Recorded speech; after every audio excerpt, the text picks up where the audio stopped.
মুখে তাদের বড় বড় কথা, কিন্তু ভারতের সামনে দাঁড়ালেই যেন পাকিস্তান হয়ে যায় একটা গাধা। আবারও টি-20 বিশ্বকাপের ভারত পাকিস্তান মহারণে পাকিস্তানকে উড়িয়ে দিয়েছে। প্রতিদ্বন্দ্বী ম্যাচে আবারও দাপট দেখিয়েছে তারা। 176 রানের লক্ষ্য তাড়া করতে নেমে শুরু থেকেই চাপে পড়ে পাকিস্তান।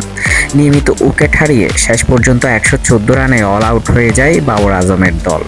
61 রানের বড় ব্যবধানে পরাজয় নিয়ে মাঠ ছাড়তে হয় তাদের।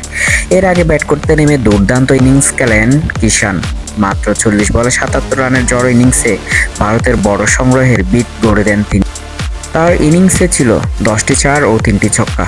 গুরুত্বপূর্ণ অবদান রাখেন অধিনায়ক সূর্যকুমার যাদবও, যার ফলে 20 ওভারে 7 উইকেটে 175 রান তোলে ভারত। জবাবে ব্যাট করতে নেমে শুরুতেই ধাক্কা খায় পাকিস্তান। পাওয়ার প্লেয়ের মধ্যেই হারায় একাধিক উইকেট। ওসমান খান কিছুটা প্রতিরোধ গড়ে তুললেও পরে অবশ্য তাকে দিয়ে আর সম্ভব হয়নি। আসা যাওয়ার মিছিলে শেষ পর্যন্ত 114 রানে অল আউট হয় তারা।